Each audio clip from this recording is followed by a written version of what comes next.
atakulekera tomulekera. Mwana wattu omuntu abeera tasobola kubeera nga yeerwanira atiisi abalala bajja kuvaayo bamulwanirire. Lwaki ngambye atakulekera tomulekera? Over the weekend twalina event ezimu kuzaasinga okubeera n'amaanyi. Twalina mu concert ya Memories of Good Life ne tubeeramuko ne Honorable Fiona Nyamutoro okubeera nga yakola Thanksgiving e Nebbi, neera ng'omukulembeze w'eggwanga erya Uganda His Excellency Yoweri Kaguta Museveni nga ye yali omugenyi omukulu. Naye lwaki ngamba atakulekera tomulekera? Weekend yagenze okukomekeera mwana wattu ngezezaako okunoonya sources z'ebifaananyi bya Rema Namakula wamu ne Dr. Amuza Ssebunya, ngezeeko n'okubuuliriza wa exactly gye bali. Nkyalemeddwa naye atakulekera tomulekera. At least ye wanaagaana okubeera nga yeerwanirira, abantu bajja mumulwanirira. Ekyo kye bayita okwagalwa abantu.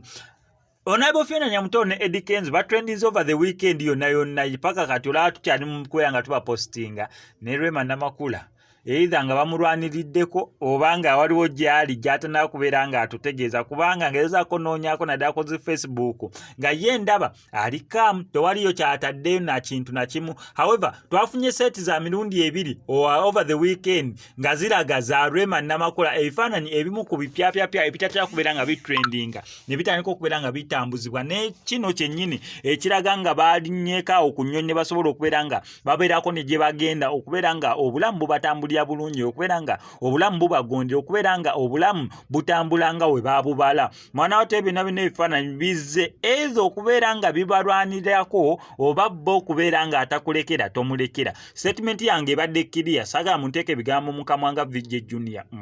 Abaana kye bali mu kubeera nga bamukola bamuyisaamu eggaali, naye ate waneeno ku SMX Media fe ebigambo tobikomyawo nga birina okubeera nga bibeera. Kati kiri eri ggwe okitwala mu ngeri gy'obeera oyagadde okubeera nga okitwala.